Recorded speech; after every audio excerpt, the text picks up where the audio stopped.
Looked at the door and actually opened. Yes. Into the way of the waves. All right. So, I guess we'll go ahead and kick this off. Welcome to another night with Scuba and the Rye. The Rye guy.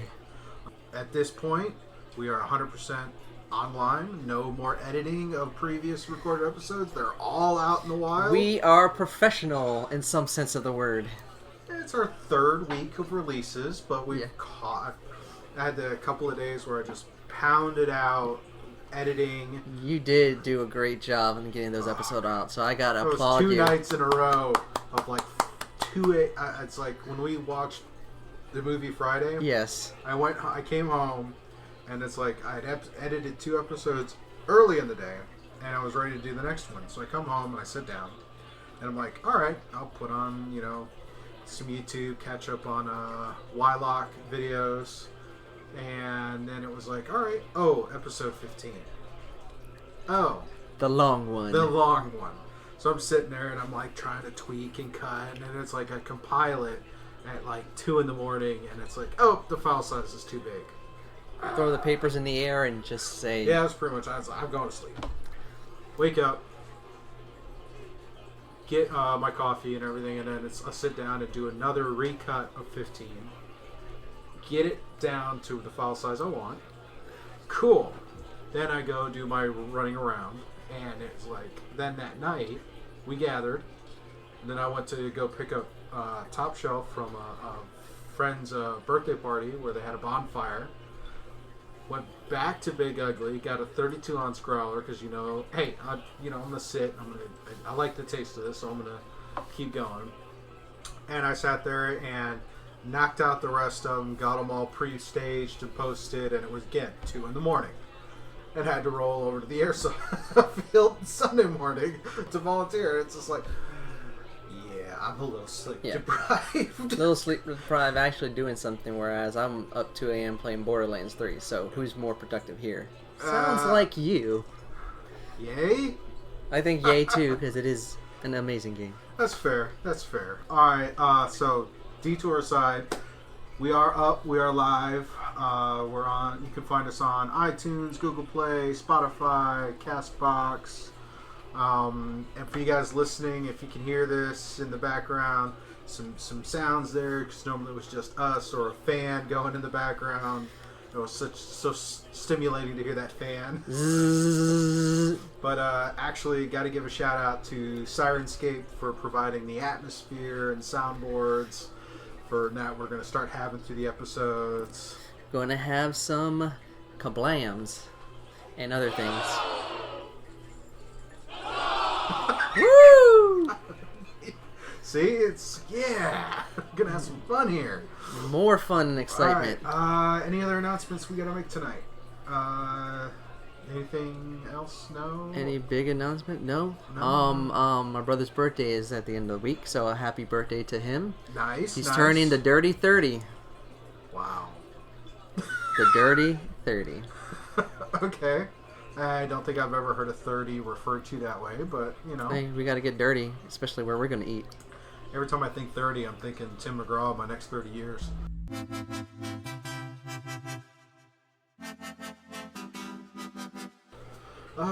What you been up to? I think I've already been covering most of what I've been up to. Well, part of what I've been up to is you mentioned just a little bit ago we did do a meetup at the brewery. Yes, Big Ugly Brewery here in Chesapeake.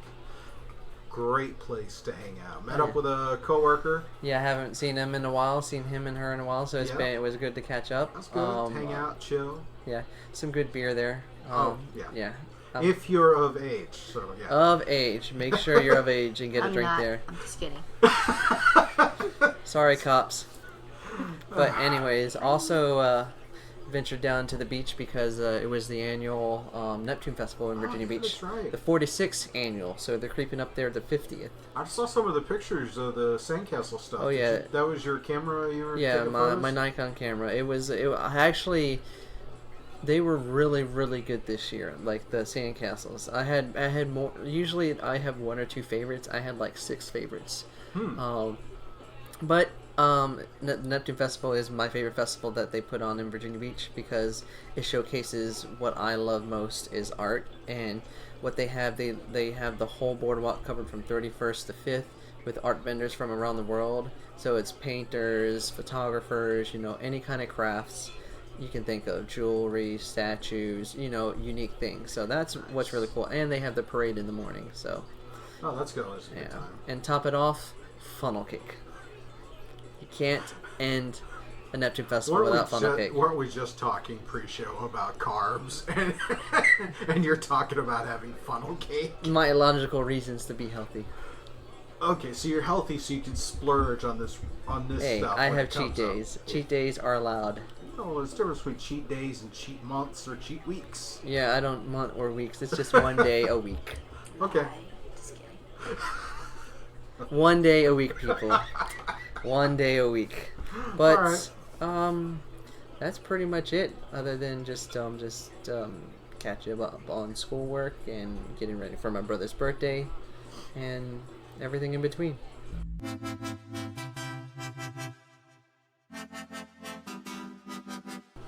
Got the latest review? What was the latest thing we watched? The latest 'Cause thing. we watched Yeah, we this did. time. This was another Scuba and a Ride trip to the theaters, round 2. I love it. We got the soundboards. This is so great. I'll work on the timing and all that, but it would be great. In time, we will time. Yes. But, rewind. We did go see Rambo Last Blood on Friday. Which I found it quite enjoyable. What about you? I had a fair amount of enjoyment, but it was probably not the same kind of enjoyment that you had. Maybe there were probably parts where we both saw eye to eye on some of the cheesiness, but I know I've been preaching over the podcast's infancy that I've been really, really hoping to see So Bad It's So Good kind of film. Was this it? This was it. There are two kinds of bad films out there. There are films that are bad that make you want to vomit, like Transformers: The Last Night. Yeah. And then there's the bad films that are just so bad they're so good because they just trip and folly all over themselves. And they're typically really fun to watch. Oh yeah, and that's what makes a bad film So Bad It's So good to watch, is because even in its faults, there's so much hilarity in the cliches, in the overuse of melodrama. All right. Let's see. So the story, of course, we're picking up with the titular character, lead character, John Rambo. He was back home because we remember if you watched the 2008 film Rambo, 2003-2008 time frame.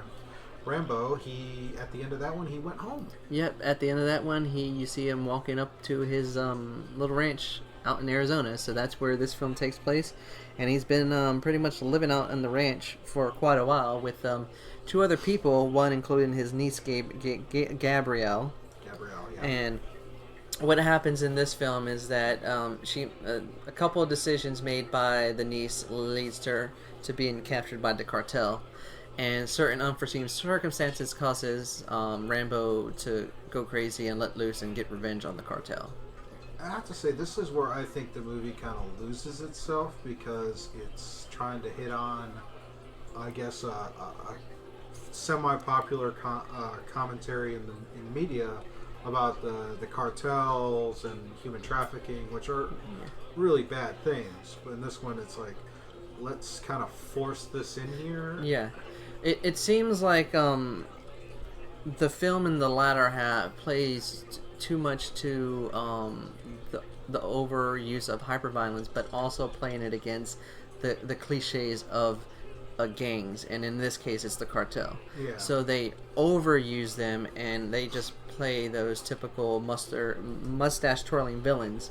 So they are just nothing more than just throwaways or body counts just for Rambo running around doing his rampage. Which, even though there were some kills in there that just catch you off guard. Oh yeah, I mean it was that whole third act of the film is, regardless of the overall story, the third act is a roller coaster to watch. It's Home Alone on steroids. That's pretty much what it was. Definitely. That was several comments we heard from people as they walked out of the theater. Walked out, was in. I looked at you and said it. So, yeah, that was pretty self-aware. But the film itself, the one positive thing I can say about the film, which was it began in the beginning, is when they focus on Rambo dealing with his past. So everybody knows he has this, PTSD from his time in Vietnam, and that's the one thing that kept a human element in the film, because he's struggling with that past, but also trying to deal with the modern world, and that comes into play with his niece Gabrielle, played by Yvette Monroe, and their interactions and dialogue when it's just them two talking are very poignant and sincere. So even if it's overuse of exposition, there are moments when you can feel their connection and you feel his care of her and vice versa. Yeah. So that's the one gleaming light I can get from the film, and then it just goes no holds barred after that. Yeah, it gets a little crazy even for movies like this. Yeah. But like you said, it has a very simple premise. It's a mixture of a hostage situation, revenge flick, and very much a revenge thing. Yeah. So, and what the film does, it tries to stretch out into so many subplots and so many side characters that it creates a vortex of disjointed character interactions, unexplained subplots, and incoherent dialogue. There are some dialogue that happened in the film where I went and just went ooh, because it was just that bad. Whereas it's completely out of context. And just the one thing that you mentioned when we were walking out of the theater is that one woman that was just there just to move the plot along, had no point. Characters. It's a throwaway character. I didn't even put her in my review because it wasn't even worth noting, because it was just that bad.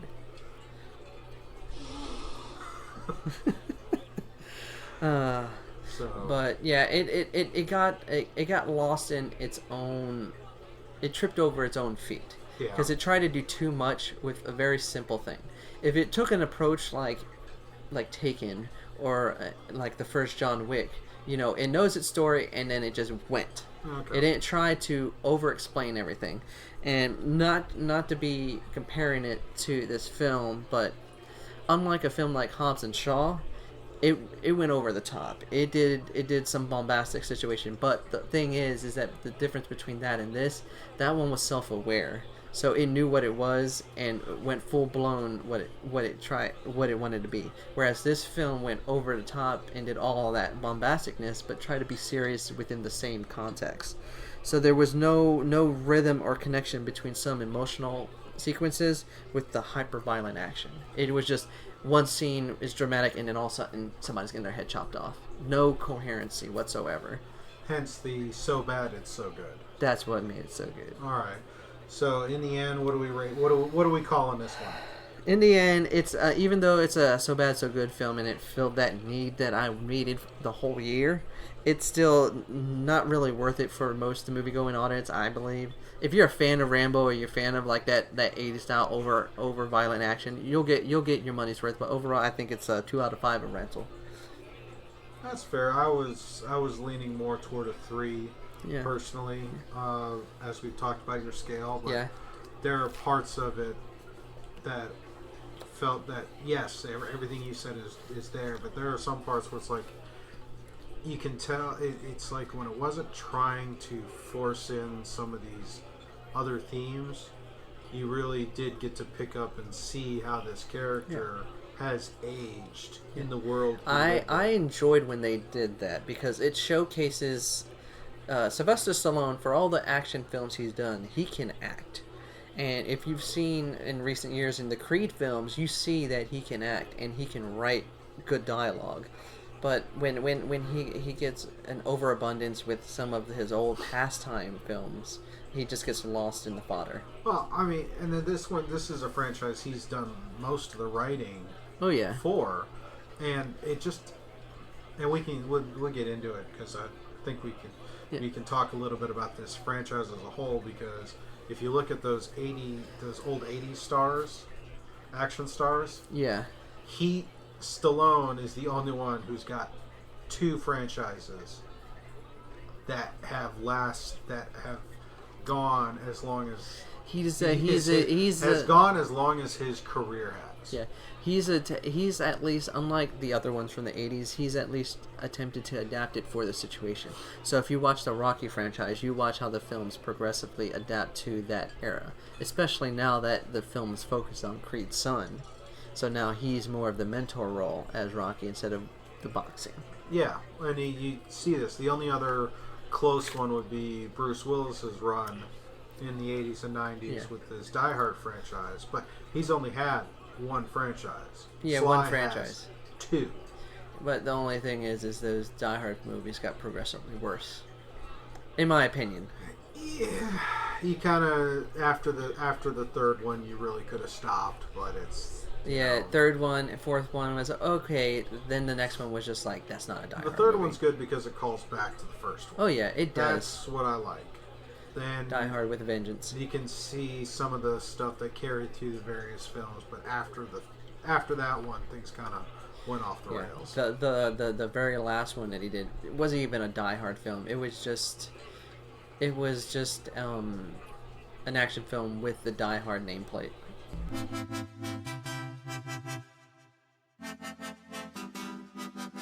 Moving on. Moving on. We're gonna find ourselves a little quiet corner here, and we're gonna get into some of these other things we got on our to-do list or topics. Right? Oh yeah, I did finish up a series on Netflix called Mindhunters. Mindhunters. All right, Yeah. what's Mindhunters? Mindhunters follows two individuals who work for the FBI during the 70s when they are interviewing the psychopathic killers in prison, and they're forming the profile of what we know as serial killers today. Okay. And there's 2 seasons on Netflix, and season 1 is 10 episodes and season 2 is 9 episodes, so it's a quick watch for anybody that likes to do the binge thing on Netflix. But the series as a whole is probably one of the best crime drama shows I've watched in quite some time. Okay. Because my whole emphasis on watching TV shows is that the heaviness and the greatness of a TV show comes from its dialogue. Because unlike a film, you have at max a 2.5-3 hour where you have to go from beginning, middle, end. Whereas a TV show has 10 episodes. That can be an hour a piece, so that's 10 hours. So you got a lot more space to develop characters, slowly, methodically move them through situations and whatnot. So what this show does great is combine the character interaction and character development of a drama, but puts it against real world scenarios of these killers from the 70s and real life situations because they are FBI agents. So there's an amalgamation of all these 3 things that create situations that are tense, emotional, provocative. But what makes it so enticing is that all of that is done through their interviews with these psychopaths in prison. So it's all dialogue driven. So what would you call it? What would I rate it? Yeah, I would rate it. I would rate it separately from season to season. Okay. The first season, I would rate it a 5 out of 5. It is a perfect, from first to 10th episode, perfect. All right. There is not 1 inch where you're not on your seat. You're just really just trying to, because it's fascinating how they slowly develop what makes a serial killer. Okay. Because what you learn from the series is that the reason they start doing this, and they're like behavioral analysts for the FBI, is because the traditional sense of a mass killer, the profile isn't matching up anymore because people are doing psychotic things and killing. And so these 2 individuals have to figure out what is the difference, and that's why they do these interviews to develop that persona of what a serial killer is. Okay. So that's why I give the first season a 5 out of 5. The second season, I would get a 4.5 out of 5. Because what the second season does more than the first season, it doesn't have to explain too much because that's what the first season does. The second season applies what they built to a serial killer that they find in Atlanta. So it's based off of I can't remember the guy's name in season 2, but it focuses on the Atlanta murders during 1979 and 81, and it's based on the real case of Wayne Williams, Okay. who was charged for the murder of 2 adult men. That doesn't sound good. So, but yeah, the only reason I would bring it down just a slight bit is it turned the last few episodes turned into very traditional crime drama situations, but it doesn't take away from the enjoyment. It just brings it down just a notch of what you were expecting because of the first season. So between the first and second season, it's a wonderful treat. Anybody that's a big fan of crime dramas, anybody's a big fan of psychological endeavors. Where is this one at? Mindhunters is on Netflix. It's a Netflix original. Okay. So you can catch it anytime, any day if you have a Netflix account.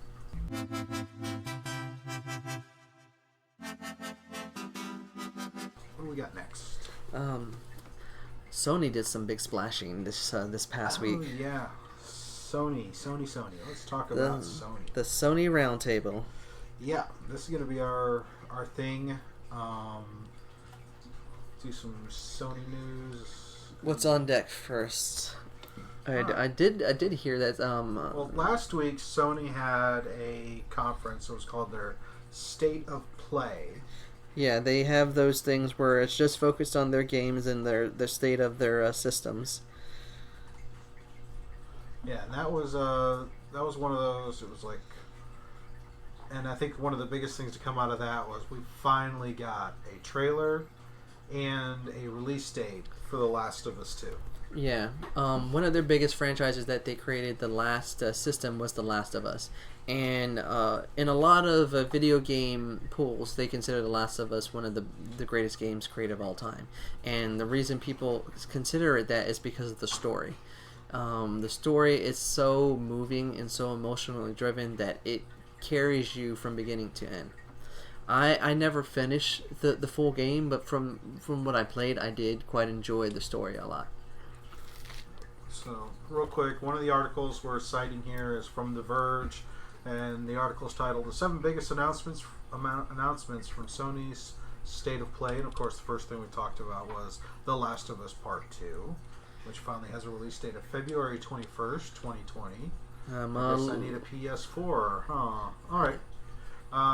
You should come join me. Join this side. Let's see. The next thing is Death Stranding Limited Edition PS4 Pro Bundle. You'll get a special edition PS4 if you pick up a Death Stranding. Yeah, looking from the picture, it looks like it's two-tone with some handprints on it. Oh yeah. And probably, regardless of how good or bad a game is, you're definitely going to get a nice looking machine. And a golden looking controller too. Yeah, this will be interesting. Let's see. The game. There's a game called Humanity, which is from Enhanced, and it looks like it is going to be the last game for its studio lead, which I cannot pronounce the name, so I will not try. Just to be fair. Yeah, and it seems to be like a mixture of a puzzle and simulator game, so it'll be interesting. Well, given his accolades, let's see: Raz, Tetris Effect, Lemmings, and Totally Accurate Battle Simulator. So, and it also says it's going to have a VR mode for the game, so it'll be interesting to see how you interact with the colors and the puzzles with the VR on. Alright, it looks like they also have a demo of a classic game, Medieval. Yeah, they're remaking that game for the PS4, so if you wanted to go ahead and touch up and relive your past, you can get the demo in the PlayStation Store right now. And they did a deep dive on the new Call of Duty Modern Warfare campaign. I haven't played a Call of Duty game in quite some time, but the fact that they're remaking Modern Warfare has got me shaking in my boots. I liked the original Modern Warfare, and I know there were several people on the Airsoft field discussing Modern Warfare. Yeah, the first Modern Warfare game. Some of the game modes, and they're pretty intense. Yeah, and the great thing about this, which we discussed a while back, is that it's going to have crossplay. So you could get it for Xbox, and I can get it for PS4, and we can play with each other. Alright. Bada bing, bada boom. And let's see, next we have Watam. Crazy looking game, but then again, the creator Kitai Takashi created Katamari Damacy, which was another crazy game. So that'll be interesting. And then we got, well, I guess the last thing in this list is Civ 6. It's coming to PS4. Yep, on November 22nd. So all you Civ fans will be able to play it on your console soon. Oh boy, just what I need. Yeah, another place to play Civ. Woohoo! Like I said, The Last of Us 2 is probably one of the bigger things. Yeah, that's probably the big announcement from that, because that's a game they've been showcasing for a few years at all the different gaming shows and stuff, and that has a very strong fan base. The first game, because like I mentioned earlier, it's a franchise that's garnered like heavy positive reception and awards just because. Oh yeah, because of the story. When we're looking at also several of the cast are all members of Critical Role and that phenomenon. Oh yeah, and Troy Baker as well. So it's really good. And and it looks like the game, just the game mechanics. They've really ramped it up. They ramped it up, both the interaction with the environment, those zombie crazy looking things, and then it looks like Ellie is going to be going through some psychotic situations. Yeah, Ellie's story progressing. That'll be good. Alright, so what's next on the Sony Roundtable? Well, we got two stories that are kind of related, and it's all concerning that the webhead Spider-Man is going to stay in the MCU or return to the MCU. Nerds rejoice. To be honest, who did not see this coming? When the news broke that they pulled back Spider-Man, it went into rage quit with a lot of nerds out there. So emotionals ran high. But when I first read the news, I stepped back and said, let the smoke clear, and then let's read the details. Yeah. And from what I read, which we discussed a couple podcasts ago, it looked like they had one sticking point. So what happened is they went back behind the curtains and worked out that sticking point, and now we got Spider-Man back. So Spider-Man 3, or untitled Spider-Man 3, is going to be released in 2021, and then Peter Parker is also going to appear in one more other MCU film. Yeah. And so there's that, and then there's a secondary story from both of these come from Screen Rant, talking about how the deal seems to benefit Sony more than Marvel. Yeah, because it looks like this revamped deal, Marvel is going to get a little bit more money, a little bit more, change in their pocket. Kevin Feige is officially named as a producer on the film, but also it appears that Peter Parker can appear in both MCU and their villains universe that Sony's developing over there with Venom and Morbius in them. Yeah, so Tom Holland's Spider-Man and Tom Hardy's Venom will be on the same screen at some point. Oh yeah. So it looks like they've opened the door where not only the Spider-Man can go to and fro, but also that it can go fro too, because there was a comment that Kevin Feige mentioned that was very ambiguous about the possibilities of characters crossing universes. This one thing in here. It's like legwork of this will be done by Marvel Studios as they plan to write Spider-Man out of the MCU during 2 films. The best news for them, they won't have to worry about making sure the story fits into the MCU or wipe Spidey clean from MCU history. They will do so without giving away half its profits. So in a layman's term, they're going to use some comic book tropes or some kind of plot device to move Spider-Man out of the MCU. And that's probably where that movie, Doctor Strange, The Multiverse of Madness, comes into play. That one is in production or getting close to production, so that does not surprise me. So when you think about it through the lens of the comic book world, we do remember that there was a post-snap. Doctor Strange introduced the world of all the multiverses and all the different things. So there's going to be higher ramifications once he gets written out. So this also plays into the theory and rumor that maybe there's going to be a Secret Wars storyline playing out over the next few years. We shall see. Alright, and our last bit of news. Sony Worldwide Studios head Sean Layden departs PlayStation. Yes, he's... This one seemed kind of shocking to me because I kind of liked how he was doing. He's been with Sony and Sony Interactive Entertainment since 1987, so he's been there for a pretty long while, and he's led a very strong legacy there from the OG PlayStation to the highest selling console of all time, the PS2, and so many other big things that happened over there. Yep, and then under his watch, some of the big games of our time came out, like God of War, Spider-Man, and Horizon Zero Dawn. Yeah. Oh yeah. And not to mention another game, Last of Us, and the Uncharted series came out under his watch too. All right. Well, we wish him the best, and let's see what Sony does now. They'll do something, but it doesn't seem like it'll pull away a lot of the fan base because PlayStation fans are PlayStation fans, so they'll stick around. They are. And there's nothing wrong with that. So we shall see, and they will do what they do.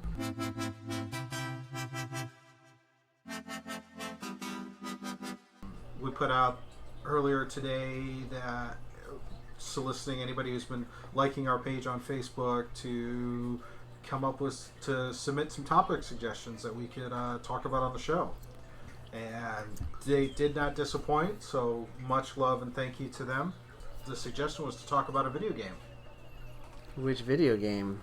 The video game is called Code Vine. What is Code Vine? Enlighten me, because I don't know. But let's go. Let's deep dive with some shields and swords. So, taking a look, I found an article on denofgeek.com, and it talks about all of the information with Code Vine, release date, trailers, so a lot of stuff to check out. So is this an RPG style game? Yes, it's a hardcore RPG, kind of like Dark Souls, from what I'm gleaming off the article. It was originally slated to release last year. Okay. But it was pushed back to this year. Is it a game built on a Kickstarter? Doesn't appear to be. Okay. Appears to be full on studio. All right. Is this going to be on the consoles or just PC Master Race? This is going to be on the PC and consoles, PS4 and Xbox. It definitely looks like it's in a horror genre.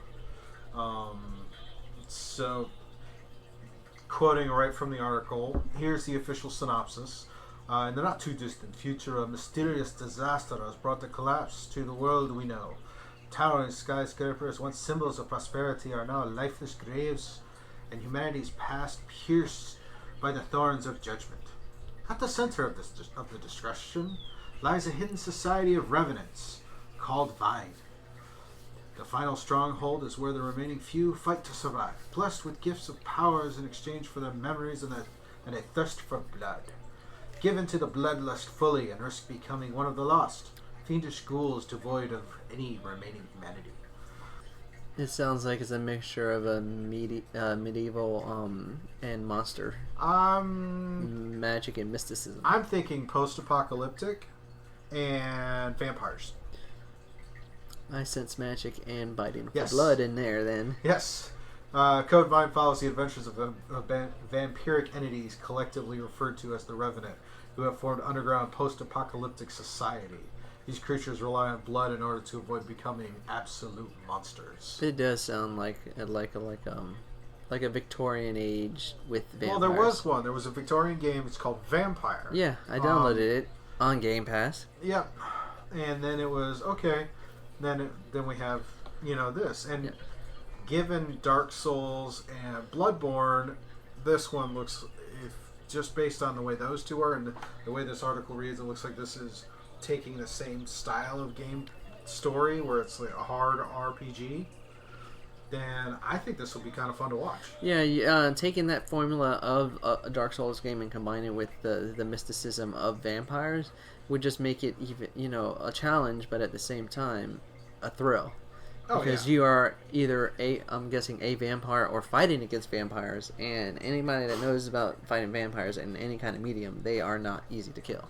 Oh yeah, no, they've got several trailers that are up on YouTube to check this out, so I think it'll be interesting.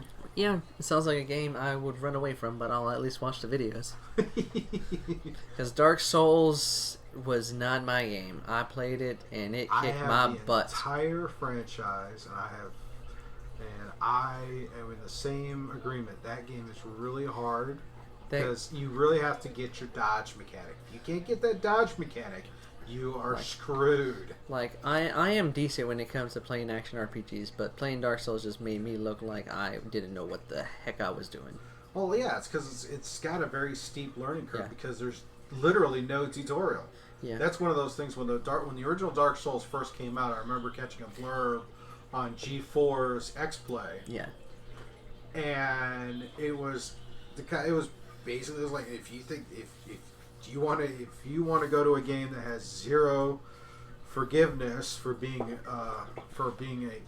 or you relying on a tutorial, this game has zero forgiveness for you because it is brutal. Oh yeah, and it just got more brutal as it went through. Now, Dark Souls 2 was a little bit toned down a little bit versus 3, but still, the graphics, the cinematics, the overall story seemed really interesting. But it just is like it is brutal.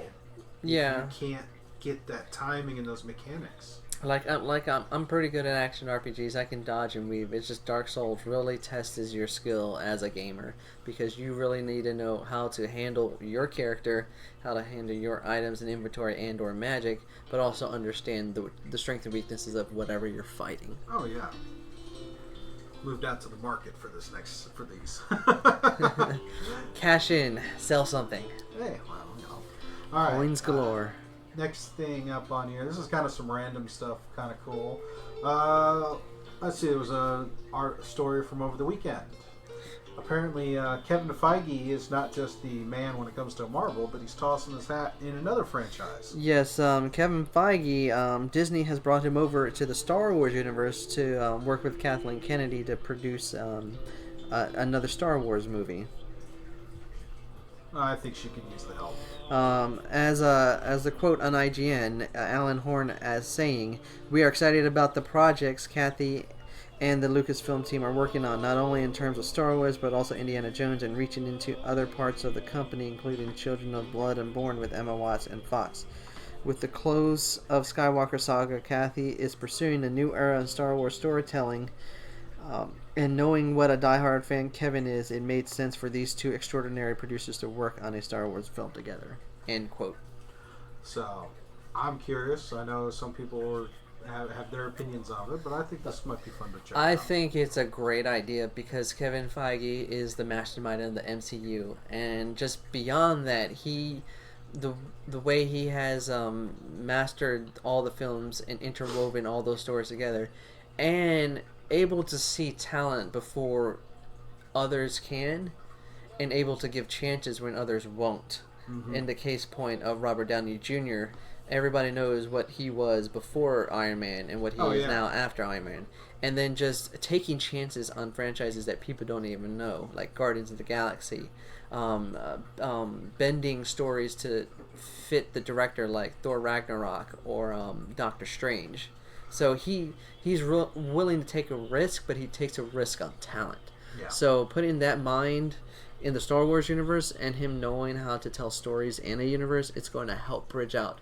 Because I've mentioned this in the past, there's more in the universe than just the Skywalkers. Oh, yeah. So it'd be great to see more stories beyond the episodes. So all the things that they're doing on Disney Plus, what Ryan Johnson is writing for them, his own little trilogy happening in the universe. It'll be great to see another aspect of storytelling. All right. Next thing is a bit of comic book stuff, and that is another team-up comic that many fans have been wanting. These happen to be two of the biggest team franchises of the 90s. Oh yeah. Power Rangers and the Ninja Turtles are finally teaming up. That just this concept, because there was the animated film recently, Batman vs. the Teenage Mutant Ninja Turtles. That just sounds funny just to hear it. It was. It appears to be. It is. I have to watch. I haven't watched it yet, but it's definitely on my list as soon as it becomes available. But this one seems like it'll be a nice spin on things. Yeah, because it mixes in that nostalgia of the 90s, but also takes two different kinds of characters. Oh yeah, and because the Power classes Rangers was a live action show, and the Turtles was a cartoon show. for the most part. And Turtles have a good comic book history, so that'll be fun to check out. Yep. It's arriving in December, the first issue, and it's a partnership between Boom Studios, IDW, and Nickelodeon. Oh God. And it's going to be a 5-issue limited series event. All right. Well, we'll have to keep an eye and check. See what Professor Penumbra feels about that. Wonder what he says. The article is off of Screen Rant. All right. Next thing we got Mario Kart Tour. This one seems to be getting a little bit of hate. Oh yeah, because they are according to the article on Kotaku, in Mario Kart Tour, the 200cc tier is actually locked behind a subscription service that costs $4.99 a month. The 50, 100, and 150cc tiers are unlocked from the start. Yeah. Oh, pay to play. Oh yeah, so that's the typical of that pay to play with a lot of the games on there, but. Oh yeah, I mean they're not any different than anybody else putting games out there. Like, in order to get to a certain point or get extra power ups, you've got to throw some coin. You got pay to play, and I'm just as guilty as anybody that does that because with the Pokemon Go, I did pay for a lot of stuff on there. But the other game I play on my phone, the Dragon Ball Z Dokkan Battle, I don't. But I got a lot of characters just through grinding. Oh yeah, there's a lot of stuff in there. Speaking of grinding, there was an article from The Verge where it was a retrospective from Tony Hawk. Oh yeah, they did an interview with Tony Hawk, which was a lead up to the 20th anniversary of Tony Hawk's Pro Skater, which was released in September 29th, 1999. Wow. And the retrospective just put a light on one of the prime franchises of that day. Because when Tony Hawk Pro Skater came out on PlayStation, it was, at the time, the X Games is big now, but when it first started, the hype was strong back then. So with a game that can actually actualize that kind of fun and excitement on a skateboard, just made kids those years go through the roof.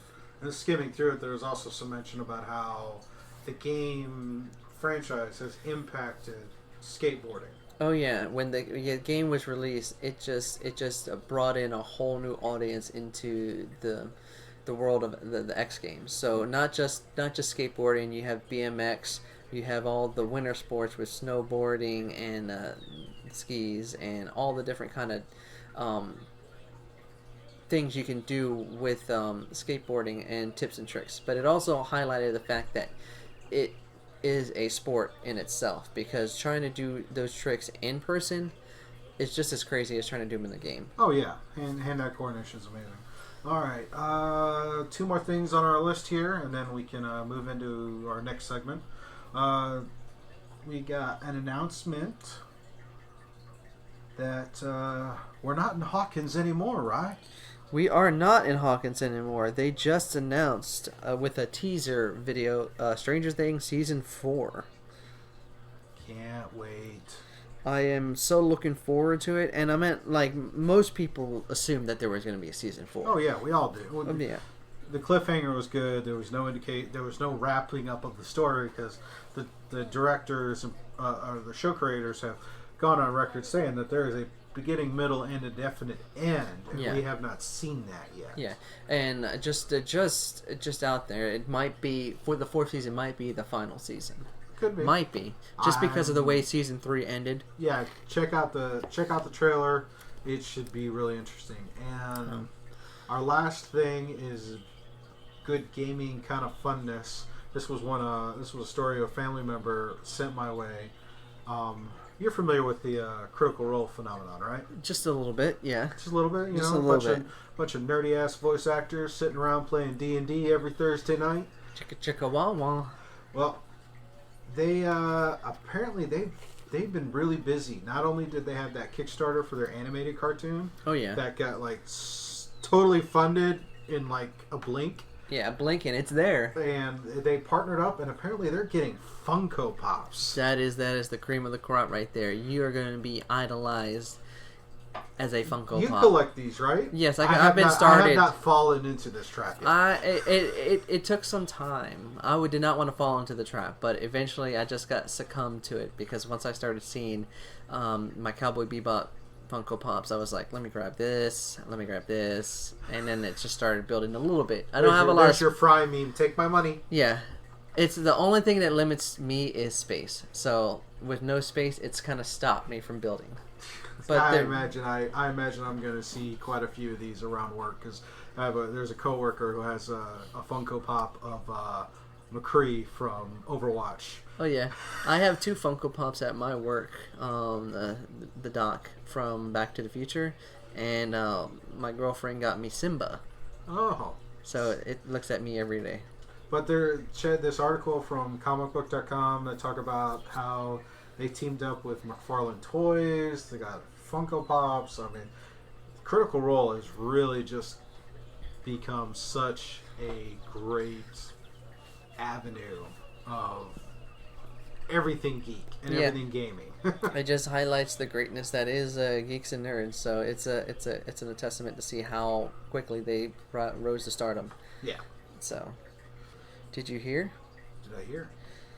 Who they're bringing back for Jurassic World 3? Oh yeah.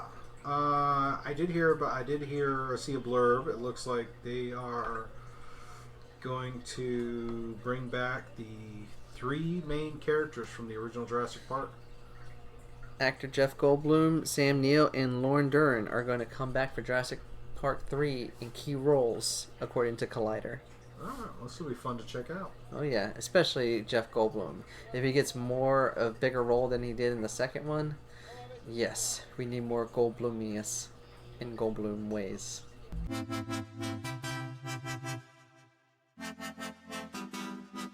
Alright, so for our next session, we're going to do some gaming updates and some gaming conversation. I teased this a little earlier, and I wanted to hold off till we had this point, is actually talking about some play updates, some game updates for the various games we do. Dicing controllers. Dice, controllers, Airsoft, just talking gameplay and the state of gameplay for what we're working on. I had one of my groups, we got together and continued our Warhammer 40k Wrath and Glory adventure. And then I was out on the Airsoft field, had a Sunday. Normally I'm out there on Saturdays checking it for a gameplay. Okay. This week I was actually out there on Sunday. Different group, still a lot of fun. Definitely a good showing, and because the weather was starting to come down. It was a little humid on Sunday, so it was some fogging issues, but other than that, it was a great day out in the woods. Had a couple of really good scenario adventures where they had the teams had to go back and forth to try and secure an objective and whatnot. But lots of fun, great time, great people. Just leave it at that. It's really good. And now that we're getting into October, the zombie event is coming in a couple of weeks. That is going to be a lot of fun. I'm definitely going to be out there to check that out. What do you got for gaming? We'll kind of back and forth. Okay, well, I don't do any dice games at the moment, but it's the controller way, kind of way. What's the controller way? Well, I started playing. I mentioned a while back, or a couple podcasts ago, that I've been playing Devil May Cry 5 on the Xbox. Okay. So playing between V and Nero, it's really cool because you get to see 2 different kinds of combat, where one is really quick slash and the other one uses a lot of like magic and monsters per se. If I were to pick like an archetype for that character, but it's a good balance between either or. I think I got to the point to where you can actually play as Dante now, but I haven't gone back to that game because I picked up another game on my PS4, Borderlands 3. Oh no. And that game is top-notch, fun, Have you excitement. gotten any further? Borderlands 3? Yeah. Oh, I've gotten pretty far. Okay. I don't know how far, but far enough to where I'm level 13 right now. But plethora of guns, plethora of violence. Man, the guns in this game, it's insane the amount of items you pick up in this game, because it's like you're leveling up, but like every turn you make, you're like updating your weaponry, because there's always some new gun that's better than the gun you just picked up. So it's pretty cool, and the variety of guns is insane. Like they have a shotgun where you can unload on people, throw it at them like a grenade, and it'll say "shoot me," and you shoot it and it explodes. Wow. Yes. Exactly. Wow. So. All right. I got some update because had our Warhammer Wrath and Glory game. We talked about Warhammer Wrath and Glory a few podcasts ago. It was a different publisher was trying to do a new game system using the Warhammer 40k universe. Okay. They got their starter edition out. We started playing it, and then they lost their publishing rights, so now there's no additional content. What they did give us was enough to actually get a game going, and we're pretty creative people, so we should have some fun. For this game, I decided to create an orc. Okay. Right? Now, in the Warhammer 40k, orcs are kind of cybernetic in sense. There's all kinds of cybernetics, whether it's the Space Marines, the Astartes, or whatever. It's like a lot of augmentation. Well, orcs are interesting in the sense that they really believe in their technology. Yeah. Really believe. But I went with an orc sniper or recon specialist, and I called him Doc Earp. Doc Earp. I pictured this. I'm thinking an orc, and I'm thinking the gunslinger style thing. So I've got a couple of pistols that are just nasty damage. Because with Warhammer, all your dice rolls are d6s. So when you look at your character sheet and you see your stats, that isn't. Whereas in D&D, you roll the dice, you add that number to the dice roll. Yeah. In Warhammer, you roll the number you see on your stat is the number of d6s you rolled, and anything that is a 4, 5, or 6 is a success. If you get a 6, it counts as 2. So that's how they determine the rolls or whatever. So I have this orc, and he was on this. We're on this prison asteroid. We escaped, and then some other shenanigans include. But in this one, we actually had experimented with the ship-to-ship combat in the game. Yeah. Which it seemed a little clunky, but we kind of worked through it. And then while we were doing this, there was a point where the hostiles that were chasing us beamed over to our ship and seized the initiative in the encounter, and then proceeded to hit me. Well, he hit me with such force that just running through the calculations, because you have your resistance, which negates, you have soak, which can negate, and then you have your hit points. Well, in the Wrath and Glory, you don't have a lot of hit points, so if you get hit, it hurts. This character, Peglegs or whatever, he hit me for like 24 points of damage, which was including my resistance, including my soak, and including my hit points. There's still like 10 hit points to work with. Yeah, you still got enough to play around. No, that's 10 points in the negative. Okay, then you don't got no time to play. This is like, it's like, because my pistols do 15 base. Yeah. Plus the dice, so it's like, no, this got one hit, done. It's game, man. It's game. Yes. I mean, I'm not gonna get bent out of shape. I mean, you rolled really good on the die. Why can't you do that on our on our mini games? I don't know. Today is the day. Today's the day you're rolling really good, so it's all right. But he's like, no, you're knocked out. We put you in. So the medics and whatever. So now he's trying to weave this story with this character, because he feels, based on reading the game, orcs are really kind of underpowered in the game, so he's trying to bring them up. Yeah. So now it's like, okay, apparently Doc Earp is this genetic anomaly, and now there's this map that only his blood can unlock, so there's this, so we're going to see how that story goes. I'm actually kind of curious to see what he's thinking, and the DM and I will probably collaborate a little bit to go, what is it you're thinking and then let me see how we can adjust my character to fit this narrative you're trying to weave. So, but it's an interesting thing to see what happens. It's sci-fi and D&D style stuff. You have elves and whatnot. I like it when things like to combine genres like that, because it allows more creativity and more elaboration. Oh yeah, and one of the last things that happened for the session was we apparently this Corsair or Trade Prince, my party has gotten off on a bad foot with, and then after the ship combat is over and we completely mopped up the other guy, the threat. He comes back to us, goes, well, you guys seem you can handle yourselves. Why don't you do a little job for me? We're like, all right, what's the job? Oh, we apparently have to go and smuggle something out of Tyranid space. Or not Tyranid, Tau territory. So it's like, all right, we're going to see how this goes. So the next session we're going to be picking up with going on this mission to get this item from Tau territory. Now, Tau is kind of like a lot of your cybernetic style, and it's heavy anime mecha. So tackling mechas is not an easy job.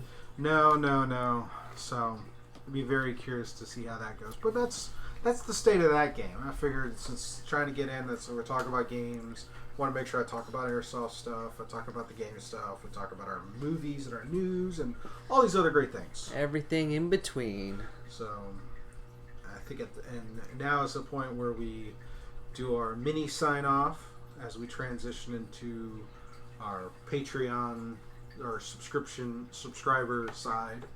So, real quick before we shuffle over there, let's remind everybody. Again, give a shout out to Sirenscape for the ambience and the background stuff, and you can find us on iTunes, Google Play, Spotify. And if there's a place you listen to podcasts and you want to hear this, shoot us a message at scubastudio@gmail.com. Wherever you listen, we'll get it up there. Oh yeah, trying to get out there, get as many people on there. You can follow me on Twitter at 7cod. You can follow Rye on Instagram at Incubus Trav. Alright. And links are all in the show notes and whatnot.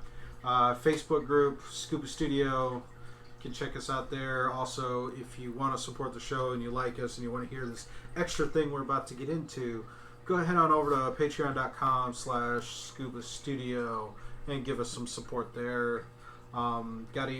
Just set up a private Facebook group called the Scuba Studio Story Group, where people who subscribe via Patreon can come and join us and contribute on story ideas, show topics, show creation. Because definitely want to get into like the video side as well as this audio side. Oh yeah, give us new topic, new ways to explore our voices. Explore voices, have a little fun. So, with that, I want to say thank you, everybody, and peace.